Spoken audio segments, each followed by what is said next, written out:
అది అంతర్ముఖ యాత్రలో మా సోదరుడు పెద్దన్న అని చెప్పాను కదా, ఆయన పద్మశ్రీ అవార్డు గ్రహీత కూడా. ఇదే చిత్రకళల్లో అనేక రకాల అవార్డులు రివార్డులు అందుకున్నారు. మేమిరువురం పోటీపడి చిత్రకళ సాధనతో పాటు యోగ సాధన చేసేవాళ్ళం. ఆయన పొరపాటున ఈ పిరమిడ్ పైన సాధన చేస్తూ దాని గురించి మేము ఇరువురం కలిసి ఒక పుస్తకం గ్రంథము, మన ఈజిప్టుకు సంబంధించినది, మన సనాతన ధర్మానికి లింకులు ఎలా ఉన్నాయి, అక్కడున్న స్కార్పియన్ గాడ్, మన కర్ణాటకలో కందుకూరు అనే గ్రామంలో వృశ్చికేశ్వరి కొండి అమ్మ అంటారు. అక్కడ నాగపంచమి రోజు మాత్రమే తేళ్ళన్నీ బయటకు వస్తాయి. ఆ తేళ్ళన్నీ ఆడుకుంటుంటారు, ముక్కు పైన తలపైన వేసుకొని ఆడుకుంటూ ఉంటారు. ఆ ఒక్కరోజు మాత్రమే వేల సంఖ్యలో తేళ్ళు వస్తాయి. కర్ణాటకలో తేలును చేలు అంటారు, ఈజిప్ట్లో తేలుని చేలు అని అంటారు. ఆ స్కార్పియన్ గాడ్ ఎక్కడుందయ్యా అంటే కందుకూరు అనే గ్రామంలో ఉంది. కొన్ని ఛానల్స్లో కూడా వచ్చాయి. ఆ నాగపంచమి రోజు మాత్రమే వస్తుంది. వేల సంఖ్యలో తీసుకెళ్ళి ఆ కొండి అమ్మ అనే ఆ తేలు కొండి ఉంటుంది కాబట్టి దాన్ని తీసుకుపోయి అక్కడ సమర్పిస్తారు నైవేద్యంగా. వేల సంఖ్యలో పుట్టుకొచ్చిన తేళ్ళు ఆ మరుసటి రోజులో ఒక్కటి కూడా కనిపించదు. ఆ చిన్న గుట్ట పైన ఎక్కడెక్కడో విదేశాల్లో ఉన్న వాళ్ళు కూడా వచ్చి దర్శించుకొని ఆ తేళ్ళను అక్కడ వదిలి వెళ్తారు. ఆ మరుసటి రోజు వెళ్ళారనుకోండి, ఒక్క తేలు కూడా కనిపించదు. ఆ పిరమిడ్ సాహిత్యం గురించి ప్రయత్నం చేసే సమయంలో నేను హెచ్చరించాను. పిరమిడ్ అనేది ఫిర్ అంటే ఫైర్, మిడ్ ప్లేస్, అది కుజతత్వమైన ఒక త్రికోణం. నవగ్రహాల్లో త్రికోణమే ఉంటుంది కుజుడికి చిహ్నంగా. మరణం తర్వాత ఆత్మని పదిలపరచడానికి ఒక జీవ సమాధిలాగా ఈజిప్ట్లో చేసేవాళ్ళు. అది ఈసపుటము, ఈజిప్టు అయింది. అటువంటి ఈజిప్టు గురించి రీసెర్చ్ చేసిన సైంటిస్టులు, మహా సైంటిస్టులు చిత్ర విచిత్రంగా నిద్రలోనే మరణించడం జరిగింది. దాని జోలికి వెళ్ళటం వద్దని మా అన్నగారికి హెచ్చరిస్తే ఆయన దాని గురించి పెద్దగా పట్టించుకోలేదు. ఏది ఏమైనా మనం దాని గురించి అనుకున్నాం, డీప్గా అందులో ఇన్నర్ ట్రావెల్ చేద్దాం, నీ పద్ధతిలో నువ్వు వెళ్ళిన ఆ పద్ధతిలో నేను సాధన చేస్తాను అని ఆ పిరమిడ్ సాధనలోకి కాస్త డీప్గా వెళ్ళిపోయారు. ఏదైనా అమృతమైన ఎక్కువ వాడితే అది విషం అవుతుంది. ఆలస్యం అమృతం విషం అన్నారని ఆయన ఆ పద్ధతిలో వెళ్ళిపోయాడు. తర్వాత నేను మాత్రం మన సనాతన ధర్మాన్ని వదలకుండా, దానికి నాకు దొరికిన గురువులు అలాంటి వాళ్ళే. నాకు అప్పాస్వామి అని ఒక గురువు దొరికారు, సిద్ధయోగి. ఈ చిత్ర కళ గురించి, దేవాలయ నిర్మాణం గురించి, ఆగమ శాస్త్రాన్ని గురించి వివరించి చెప్పేవారు. ఎన్ని అంగుళాలు ఉండాలి, ఎన్ని తాళాలు ఉండాలి, ఏ కొలతలు ఉండాలని. దాంతో చెప్తున్నప్పుడు కూడా ఇంకొక వాతావరణం జోలికి మనం వెళ్ళకూడదు.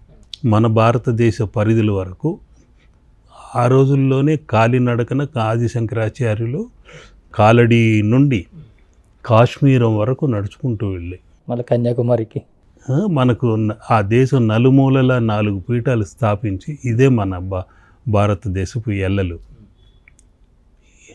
ఆ మహానుభావుడు శంకర అవతారం ఎత్తి మన ఎల్లలు గుర్తించాడు. ఆ రోజుల్లోనే ఎలాంటి బస్సులు, ట్రైన్లు, విమానాలు లేని సమయంలో అవన్నీ కాలి నడకతో శిష్యులతో పాటు వెళ్ళి నలుదిక్కుల భారతదేశానికి పీఠాలు స్థాపించారు. ఆ మహానుభావుడు ఆ రోజుల్లో అంతటి సాధనతో సౌందర్యాల హరి అని మనకు ఒక్కొక్క అక్షరంలో ఒక్కొక్క చిత్రరూపంతో భగవంతుడు కనిపిస్తాడు, దర్శించుకోవచ్చు. అందులో ఒక్కొక్క అక్షరము, ఒక్కొక్క బీజాక్షరము విస్ఫోటనమే. దానికి మించిన శ్లోకాలు, స్తోత్రాలు ఇంకెక్కడా లేవు. ఆ విధంగా ఆయన దర్శించుకున్న తత్వాన్ని మనం పిరమిడ్ వరకు వెళ్ళకూడదని నా ఉద్దేశం. అది గురువులు నాకు హెచ్చరించింది కూడా అదే. నీ పరిధి శంబళ వరకు వెళ్ళు, పిరమిడ్ వరకు వెళ్ళొద్దు, ఇంకొక దీనికి గ్రహానికి వెళ్ళొద్దు, మళ్ళీ అభిమన్యుడిలాగా అయిపోతావు. పద్మవ్యూహంలోకి వెళ్ళడం తెలుసు, మళ్ళీ తిరిగి రావడం అభిమన్యుడికి తెలీదు. కాబట్టి కొన్ని మనం మన జీవ గడియారాన్ని సిద్ధం చేసుకోవాలి, అలారం పెట్టేసుకోవాలి. ఆ సమయానికి మళ్ళీ వచ్చి మన దేహంలో ఈ గూటిలోకి చేరిపోవాలి. ఇది అంతర్ముఖ యాత్ర గురించే ఒక ఇది కోచింగ్ ఉండేది మాకు. ఇన్నర్ ట్రావెల్ ఎలా చేయాలి, సూక్ష్మ శరీర యానము. ఆ సూక్ష్మ శరీర యానంలో, ఆ పయనంలో మనము ఎవరెవరి అనుమతి తీసుకోవాలి.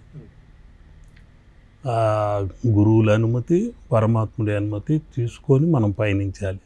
ఏదో 4 పుస్తకాలు చదివి, ఎవరో 4 మాటలు చెప్పింది విని చేసే సాహసయాత్రలు మళ్ళీ ఇంకొక మార్గానికి దారితీస్తాయి, తాంత్రికంలోకి వెళ్ళిపోతాయి.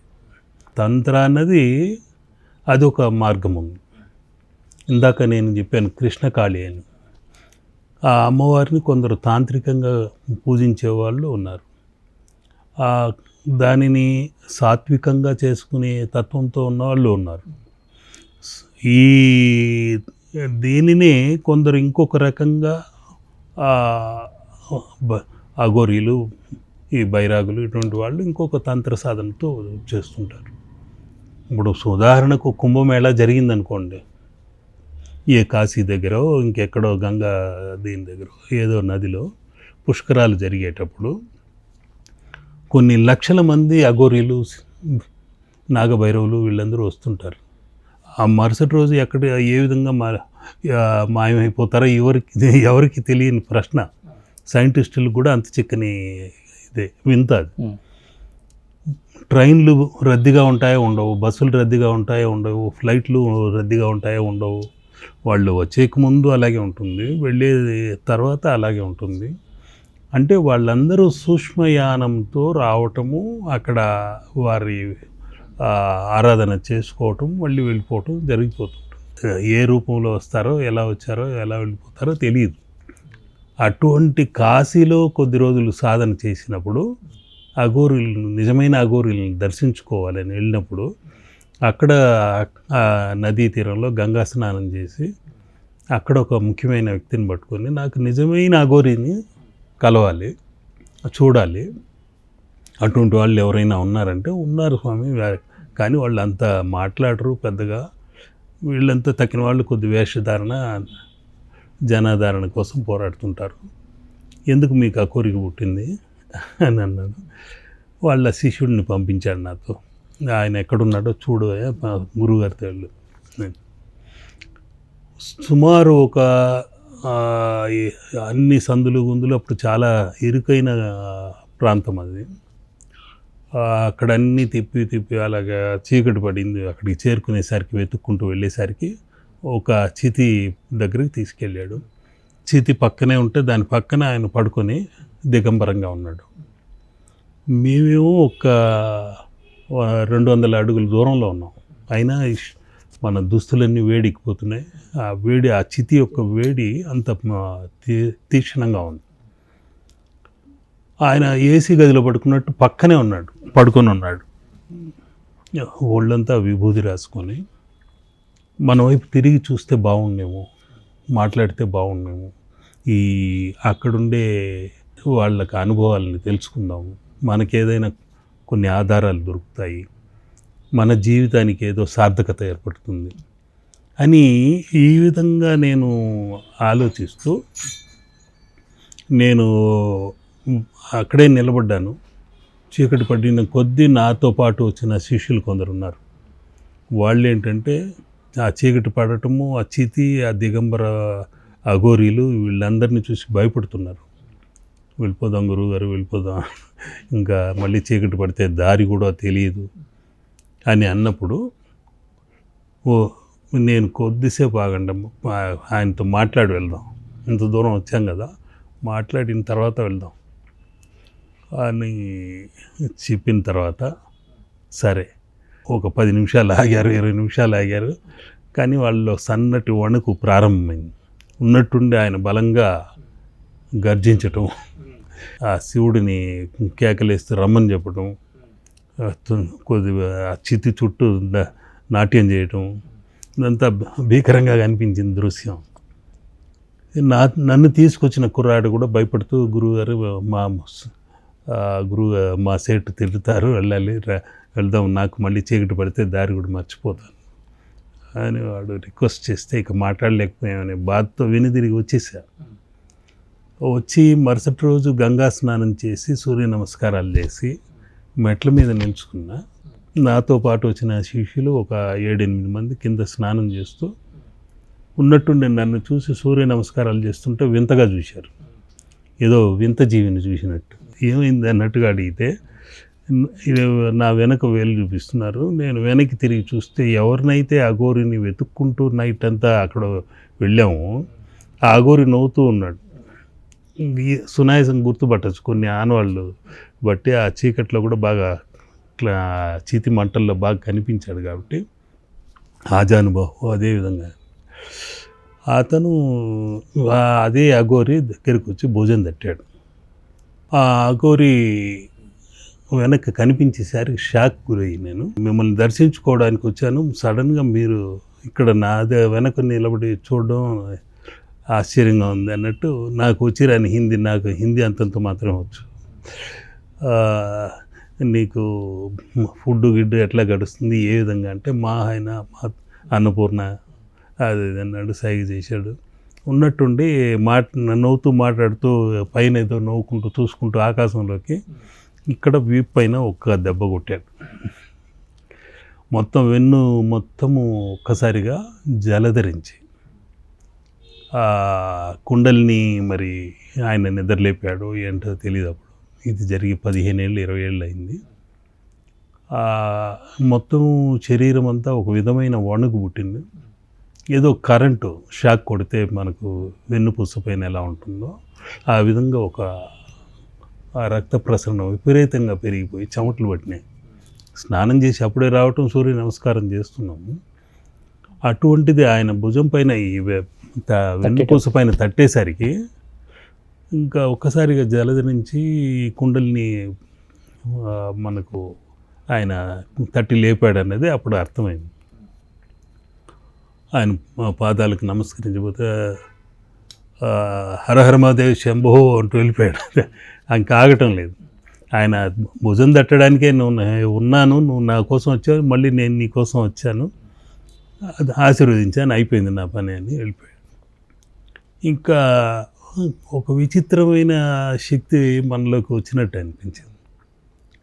అక్కడ మన సినిమాల్లో బ్రహ్మానందంలాగా ఒక బ్రాహ్మణుడు అందరినీ కూర్చోబెట్టి వాళ్ళు ఎవరైనా ఉంటే సంకల్పం చేసుకోండి అని గందరగోళం చేస్తున్నాడు, నానా రభస చేస్తున్నాడు, అన్నీ చేస్తూ విసుక్కుంటున్నాడు.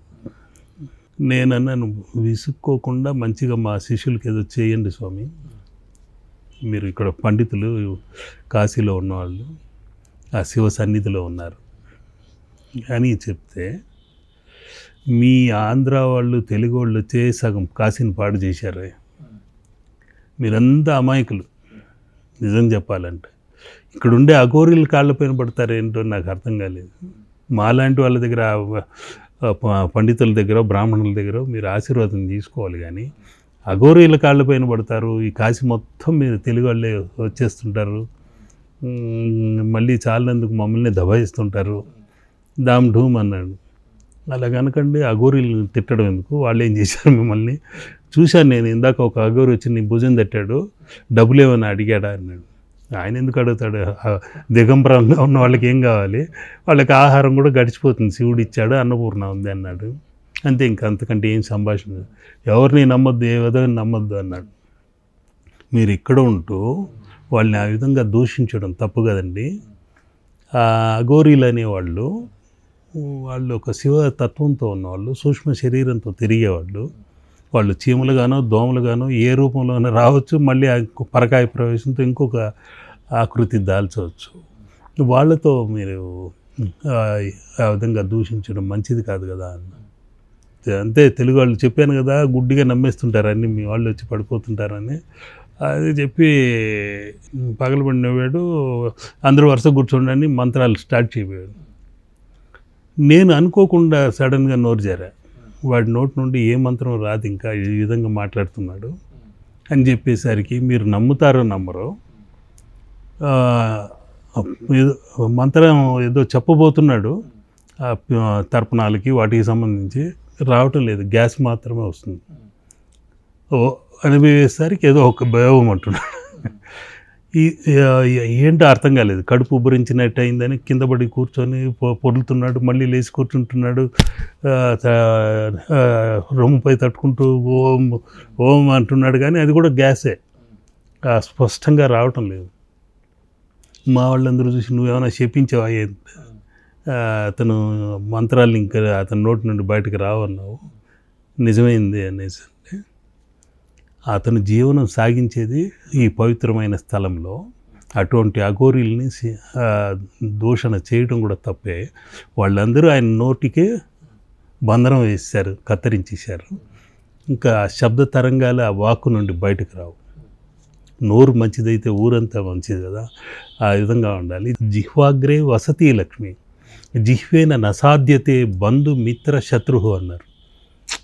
మన నోటి చివరే ఆ లక్ష్మీదేవి నివసిస్తుంటుంది. ఆ టేస్ట్ బడ్స్ కమలాలు వికసిస్తుంటాయి. అందులో అనేక శక్తులు, శబ్ద తరంగాలు అవి బయటకు వస్తాయి. దూషించినప్పుడు ఆ కమలాలన్నీ ముడుచుకుపోతాయి, శబ్ద తరంగాలు ఇంకేం వస్తాయి, బయటికి రావు. అది నా శాపం కాదు, చుట్టూ ఉన్న అఘోరీల ప్రభావము. ఇంకొక 2-3 అవర్స్ వరకు అతను అవస్థ అనుభవించాలి, తప్పదు అన్నట్టుగా నేనేదో చెప్పుకుంటూ వెళ్ళిపోతున్నాను. నిజంగానే అతను ఏం చెప్పలేక వాళ్ళ తమ్ముడిని కేకేసి రమ్మని చెప్పాడు, ఎవరినో పంపించాడు. వాళ్ళ తమ్ముడు పరిగెత్తుకుంటూ ఒక అతను కాలి కుంటుకుంటూ వచ్చాడు. అతను నోరు తెరిస్తే పాన్పరాగే. నేను వీళ్ళందరినీ ఒకటే చెప్పాను, తృప్తిగా మీరు మీ పితృదేవతలను చూసి మొక్కోండి, అంతేగాని వీళ్ళని నమ్మద్దు. ఎవరైనా మంచి వ్యక్తిగా చూసి ఎన్నుకోండి బ్రాహ్మణుల్ని, సద్బ్రాహ్మణులు ఉంటారు, అందరూ ఇలాగే ఉంటారని కాదు, మంచి వాళ్ళని చూసి సెలెక్ట్ చేసుకోండి. ఇంకా 3 రోజులు మనం కాశీలో ఉంటాం కాబట్టి ప్రశాంతంగా చేసుకుందాం. ఇక్కడ కాకుంటే త్రివేణి సంగమం దగ్గర కూడా వెళ్దాం, ప్రయాగకి వెళ్దాం అని చెప్పి మళ్ళీ ప్రయాగకు తీసుకెళ్తే అద్భుతమైన ఒక పెద్ద ఆయన దొరికాడు, బ్రాహ్మణుడు. అద్భుతంగా అన్ని కార్యక్రమాలు చేసి ఆశీర్వదించి పంపించాడు. ఆ విధంగా కొన్ని విచిత్రమైన సంఘటనలు వాళ్ళే చేయించేస్తారు, చేసుకుంటూ ఉంటారు. ఇది మన ఆత్మను పునీతం చేసుకోవటానికి గంగా స్నానమే కాకుండా అంతర్ముఖంగా మనం పరిశుద్ధులం కావటానికి నిత్యము శరీరానికి ఎట్లా స్నానం చేస్తున్నామో అట్లా చిత్తశుద్ధి చేసుకోవాలనేది మా గురువు గారు నేర్పించింది. దాన్నే చిత్తశుద్ధి యోగా, చిత్రయోగ అనేది ఇక్కడ మన ఆలయంలో త్రికళాగ్ని యోగాన్ని ప్రవేశపెడుతుంది. ఆ యోగా క్లాసెస్ కూడా త్వరలో ఉంటాయి మన శ్రీ సన్నిధి ఛానల్లో కూడా. అవన్నీ కొద్దిగా దాని గురించి వివరించి చెప్పడం జరుగుతుంది. ఆ ఒక్కొక్క నాకున్న అనుభవ పాఠాలు, యోగ సారాంశము, ఆత్మ గురించి, పరమాత్మ గురించి మనకున్న అనుబంధం అది ఏంటన్నది ఒక్కొక్క విషయాన్ని మనం ఒక్కొక్క పార్ట్గా, ఒక్కొక్క అధ్యాయం కింద అందజేద్దాము. ఆ జ్ఞానము అందరికీ పంచిపెడదాం అనే తపనతోనే ఉన్నాను. దాని గురించి 108 గ్రంథాలు కూడా రాశా, ఇంకా ముద్రణకు నోచుకోలేదు. నాది ఆలయం పూర్తయితే కానీ దానిపైన నేను ఖర్చు పెట్టకూడదు అనుకున్నాను.